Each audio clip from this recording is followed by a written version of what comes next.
Madam Speaker, I yield 1 minute to the Minority Leader, the gentleman from California. The gentleman from California is recognized.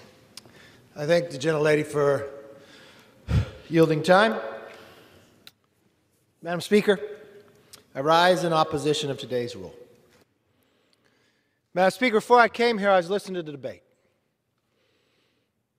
I listened to Congressman Gallagher, a veteran, come to the floor and talk about an idea that he has. An idea that here we are, Afghanistan collapsing, and thousands of Americans in Afghanistan trying to get out. Here we are called back for a special session.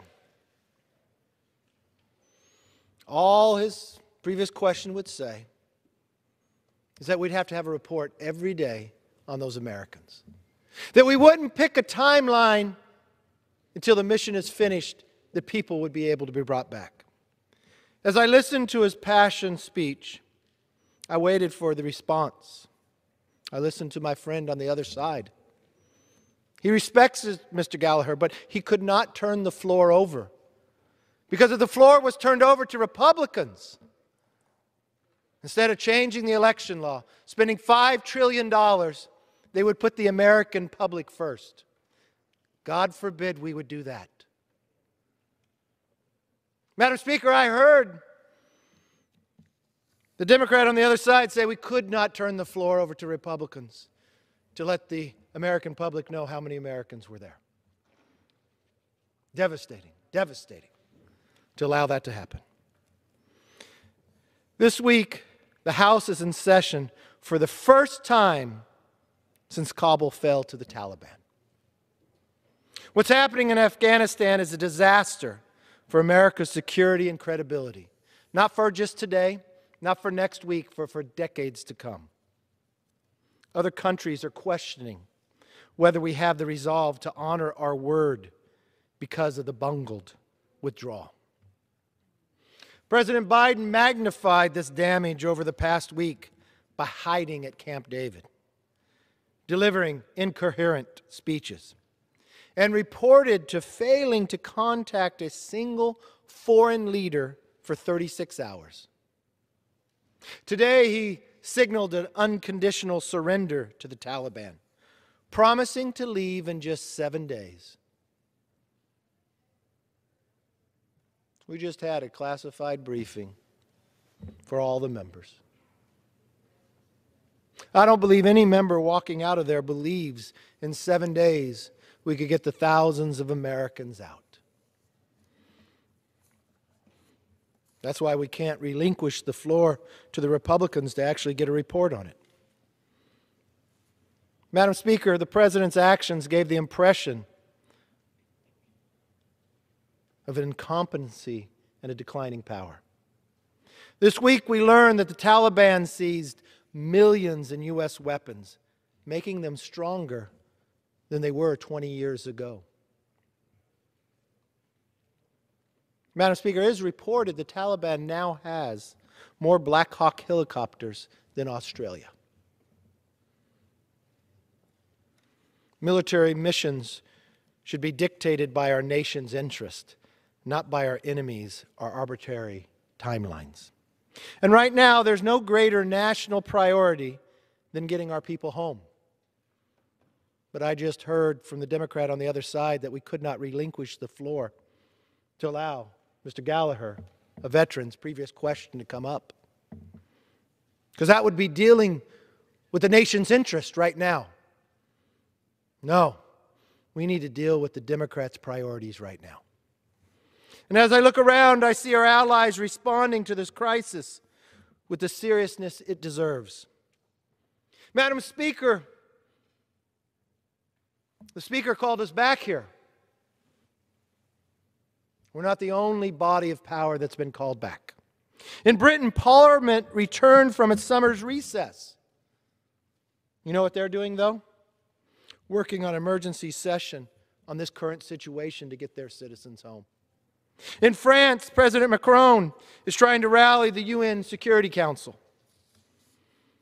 This House should be correcting this disastrous record left by this commander-in-chief and proving that America never abandons our people or shrinks from defending our interest. Madam Speaker, that's not what I heard on this floor. I heard a direction, Madam Speaker, by the Democrat leading and charging of this right now, that we could not relinquish the floor simply to Mr. Gallagher's request of letting America know how many Americans are there, and don't put a timeline until every American comes home. We should be doing nothing else on this floor until every single American is home. Democrats called us back for an emergency session, this first session since Kabul fell to the Taliban. But faced with a national security and credibility crisis in Afghanistan, they have done nothing to plan to address it. We were allotted 90 minutes, and oh my God, we went over 15 minutes, but we made sure then the Democrats had to shut that meeting down, that members of Congress could ask no more longer questions, because we needed to get back to the floor right now. When history writes about this day, they'll talk about the entire week. They'll talk about last night, how Congress worked late into the night, actually ordered food to come in, was in the Speaker's office for late hours, spent their day calling other members, twisting votes. We had reports that the President called people, that former presidents called people, that people were threatened, that their spouses were threatened about jobs. We heard that they were threatened even in their own campaign. But what were they threatened about? Was it anything to deal with Americans coming home? No, it was about this rule. It was about what we're bringing up right now. The reason we had to stop our briefing, because we had to come to the floor to deal with this. So what are we talking about? $5 trillion of hard-earned taxpayer money being spent on more big government. Changing election law to benefit one party over another. Outlawing IDs even though the majority of America wants it. Nothing about of that $5 trillion will spend $1 bringing America home or making us safer. What's the definition of a public servant? I would say doing something for the good of the others. Madam Speaker, the party today of the majority and the Democrats here, their interest is themselves. To spend up late into the night while other nations are working to bring their citizens home. I want to know, Madam Speaker, as people walk into this floor and vote on this bill, that they worked late into the night on, I want them to think about one thing. I want them to think about those American families in Afghanistan that were late into the night, not knowing if they could even make it to the airport, not knowing if they'll even get out, and wondering if the public servants were thinking of them. The sad answer is the majority was not. They were thinking of themselves. That is too important to deal with anything else. Madam Speaker, there are allies that are sitting in Afghanistan. Why did they go? They went to defend America because America was attacked. Out of the respect and character of who we are. This body elected and respected around the world, in a time of crisis, doesn't speak of it, doesn't act about it, but only acts for themselves. And in a moment of time of using the rules to allow the opportunity to change its course, to correct them when they were wrong, the voice of the other side says no. We could not turn the floor over to allow America to know how many Americans are there or to get a report on it. Just as they bang the gavel down that 90 minutes have come, you've asked enough questions, you can ask no more, because we must get to the floor to pass $5 trillion and change election law. So the Democrats believe they can buy and change an election. Madam Speaker, if there's any moment in time to put an election aside, if there's any moment of time to put politics aside, I would have thought today was the day. I would have thought being called back that we could focus on what the rest of the world is focused on. So when the speaker came to the floor to speak, I turned my volume up. Surely she was going to speak of this day. Surely she was going to talk about the Gold Star families. Surely she was going to thank those veterans and those who have served here, knowing what they are going through and what they're watching. You know what she said? Speaker Pelosi actually said, "Today is a great day of pride for our country and Democrats." Today is a great day of pride for our country and our Democrats. Let me be very clear, it is not. It's an embarrassing day for our nation. We are 3 weeks away from the 20th anniversary of 9/11. And this is what history will write. This is what you did with your majority. This is what you controlled. This is what you made sure you would not release the floor for the idea that Americans can find out how many are stuck in Afghanistan or how they're going to get home. I hope you're proud of that. Because this is what your leadership has done. This is what your leadership worked on. This is what the power of the twisting of the arm has delivered. The United States of America is not going to let terrorists dictate when and how we get Americans out. I firmly believe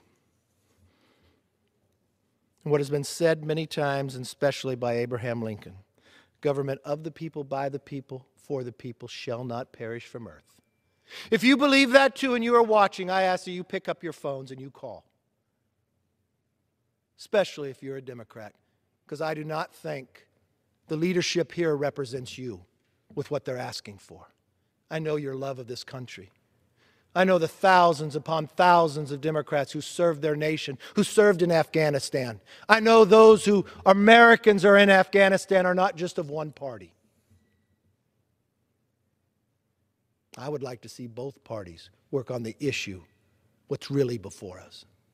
Can you not put politics aside? Can you not care for one moment that you can rig an election to get elected? Can you not care about making government so large that you're going to bring more inflation and trillions of dollars? That's what you spent last night on. That's what you spent the whole time on. That's what you brought us in for. That's what you closed the briefing on, that we couldn't ask any more questions. Time is up. That's what you're fighting so hard, that a veteran that served his country asked for a previous question to simply say, we can get a report of how many Americans are still there. And that we do not pick a date when we get out until every American is out. But I heard the leadership on the other side said we could not do that. We have to change the election law. We have to spend $5 trillion. This is what we came back for in a special session. This is what our mission is. So everyone who votes for this rule today, that's what you're voting for. That's what you're championed. That's what history will write. And no, it is not a good day. Maybe in your caucus you think it's a great day for you and the Democrats. It is an embarrassing day to America. It's an embarrassing day for this floor, and it's embarrassing that you would even move forward with it. I yield back. Members are reminded to direct their remarks to the chair and not to each other in the second person or to a perceived viewing audience. The gentlelady reserves.